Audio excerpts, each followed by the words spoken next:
नमस्कार। बिंदास हरियाणा की चुनावी यात्रा में हम हिसार ज़िले के वार्ड नंबर 16 में हैं और जैसा कि आप सभी को पता है कि हरियाणा में जो है वो पंचायती राज संस्थाओं के चुनाव चल रहे हैं और ये तीसरा और अंतिम चरण है।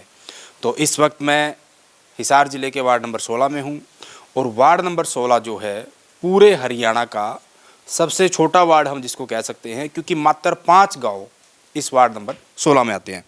मेरे साथ वार्ड नंबर 16 से ही है गीता मंगाली जी हैं। पहले तो मैम बहुत बहुत स्वागत है आपका बिंदास हरियाणा पर। Thank you sir. जी मैम, कहीं ना कहीं आप चुनाव लड़ रहे हैं पार्षद का और लोगों से मिल रहे हैं और कहीं ना कहीं लोगों से बातचीत भी कर रहे हैं और जैसा कि मुझे जानकारी है कि आप 3 गांव के साझे उम्मीदवार हैं। हम मंगाली की बात करें या हरिकोट की बात करें, दोनों मंगाली और 3 गांव का कहीं ना कहीं सीधा सीधा आपको समर्थन और तीनों गांव ने आपको खड़ा किया है चुनाव में। आप लगातार लोगों के बीच जा रहे हैं, वोटों की अपील कर रहे हैं। किस तरह का माहौल, किस तरह का समर्थन आपको मिल रहा है? सर, सबसे पहले तो मैं आपके बिंदास हरियाणा का धन्यवाद करती हूँ जो हमारे बीच आए और हमें इस बात का वार्डवासियों में फैलाने का अवसर दिया। और हम एक साझे उम्मीदवार हैं हरिकोट, मंगाली अकलान और मंगाली जारा से।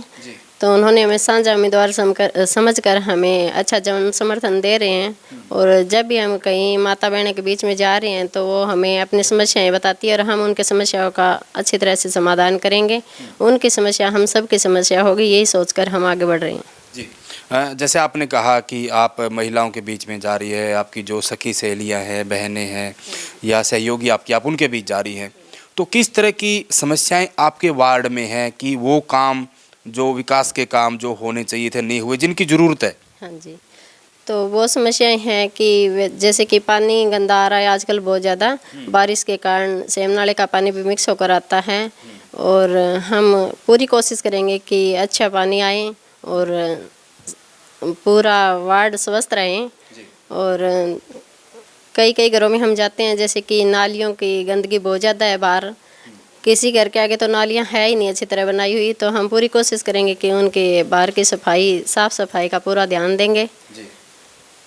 और वहीं बात करें, जैसे क्योंकि आप कहीं ना कहीं चुनाव लड़ रही हैं, आपके सामने आपके मैदान में और भी उम्मीदवार है जो आपके ही वार्ड से चुनाव लड़ रहे हैं, वो भी लोगों के बीच जा रहे हैं।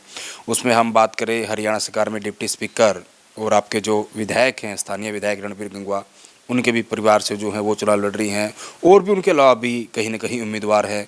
किन से टक्कर, किन से मुकाबला आप मान पा रहे हैं अपना? जी, हम किसी से टक्कर नहीं कर रही हैं। ये कोई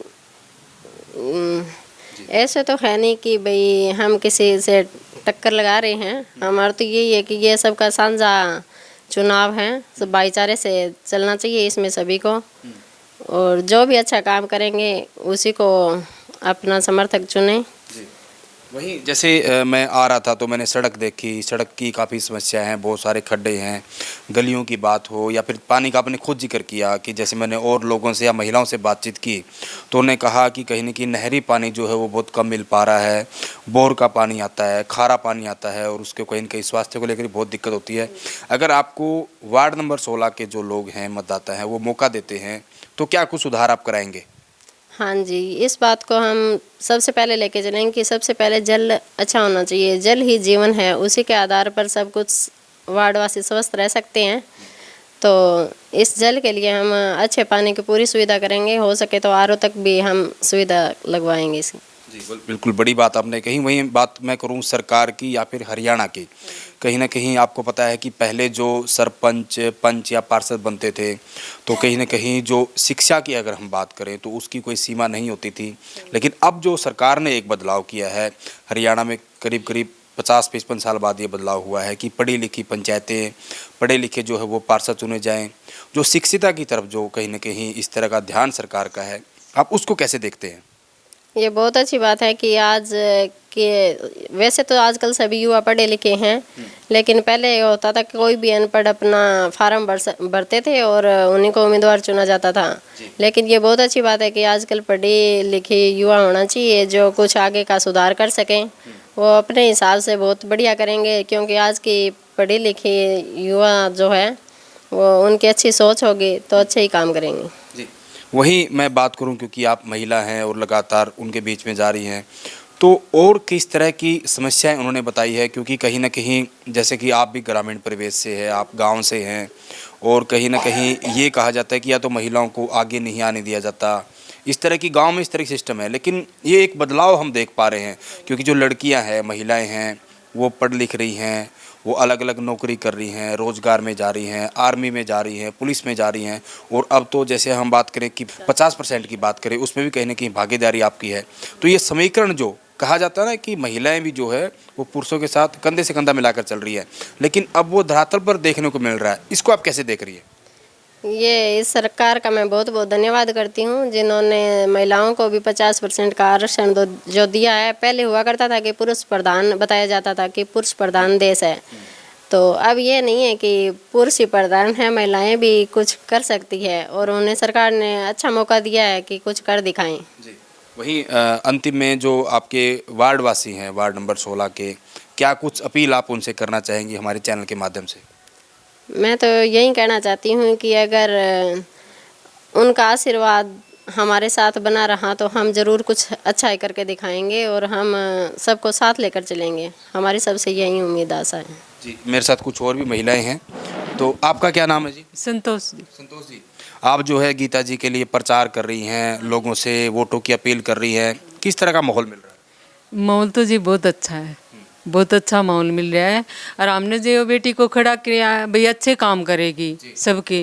और जो गांव में इतनी दिक्कत है जी, नाली की लगा लो, वो जोड़ है जो सुन्ने डांगर जो पानी पिया करते, जो गांव के डांगर भी पानी पिया करते जी, 5-6 साल से जी उसमें एक घूंट किसी ने पानी नहीं डलवाया। हमने कहा बेटी जो बन जाओ ना तो तने ये सारे काम करने हैं, जो मंगाड़ी के नहीं, जितने भी गांव हैं, जितने भी चुनाव है, 5 गांव है कहे हैं, भाई सबका काम करना चाहिए, बन के सबके घर जाना चाहिए, धन्यवाद करने के लिए भी, और गांव में भी जाना चाहिए। भाई गांव में क्या दिक्कत है, किसी जोड़ में पानी है, किसी कोई और भी समस्या है, सारी समस्या अगर यह बन गई तो इसने देखनी चाहिए जी, ये नहीं भूलना चाहिए इसने मैं बन गई तो एक मंगाड़ी का सुधार करूँ ना, सारे अपने हैं। अच्छी अच्छी बात आपने की कि अगर ये जीतती है तो सबका काम करे, लेकिन होता क्या है, जीतने के बाद कहीं ना कहीं उम्मीदवार भूल जाते हैं, तो ये कहीं ना कहीं भूल तो नहीं जाएगी? हाँ, बहुत खुशी होगी जी, सब कया बनेगी तो फिर घर आओगी, धन्यवाद करेगी, और गांव वाले से पूछेगी भी तारे क्या समस्या है, वह पूरी करेगी। जो भी सरकार से कुछ भी जी लिखड़े कोई भी कानून है अच्छा काम करने के लिए, तो इसने सब कुछ करवाना चाहिए। जितने गांव है जिनसे या जीतेगी सबके काम करवाने चाहिए, सबकी बात सुननी चाहिए। यो नहीं होना चाहिए काज या बन गई चाहे मैं लगा लियो, मैं बन गई, मैं घमंड करके कोई बात नहीं,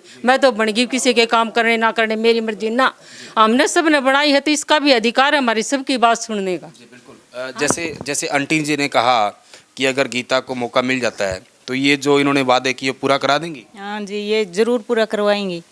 और इसीलिए तो इन 5 गांव की एक पंचायत होकर एकजुट होकर सारों ने भाई ये शिक्षित है, अच्छी है, वैसे है, भाई सही है, इसीलिए तो इनको एकजुट होकर ही हमने सारे में इकट्ठा होकर खड़ा किया इनको। भाई शिक्षित है, अच्छे है, जो भी काम हम गए, बिजली का है, पानी का है, चाहे सड़कों का है, कुछ भी है, वो सारा ये भाई आराम से भाई सोल्व करेगी। जैसे इन्होंने कहा कि अगर ये जीत गई है तो पानी की समस्या है, गलियों की समस्या है, या और भी काम है, तो है उम्मीद ठीक हो जाएंगे? हाँ जी, ठीक हो जाएगी, सारी उम्मीद है जी, पानी की समस्या कोई भी हो, सब ठीक हो जाएगी। सब ठीक हो जाएगी। तो आपने देखा कि इनके जो सहयोगी थी, जो साथ में प्रचार कर रही है महिलाएं, उन्होंने भी कहीं ना कहीं ये उम्मीद जताई है कि यहाँ से जो है वार्ड नंबर 16 से कहीं ना कहीं गीता मंगाली जो उम्मीदवार हैं उनको समर्थन मिल रहा है। उनके जो चुनाव चिन्ह है वो गैस सिलेंडर का इनका चुनाव चिन्ह है, और आप सभी को पता है कि तीसरे चरण का 22 तारीख को जो है वो मतदान होना है। तो गीता मंगाली जी ने अपील की है और कहीं ना कहीं सरकार की सराहना भी की है कि जो पढ़ी लिखी पंचायतें, पढ़े लिखे जो नुमाइंदे चुनकर आगे जाएंगे। और कहीं ना कहीं वही एक बहुत बड़ी बात कि वैसे तो इन्होंने कहा कि पुरुष प्रधान देश कहा जाता है, लेकिन अब महिलाओं की भी उनके बराबर की भागीदारी जो है वो मिल रही है, इनको भी बहुत बड़ी संतुष्टि इन्होंने जताई है। अब इन्होंने तमाम की तमाम बातें हमारे चैनल के माध्यम से आपके सामने रखी।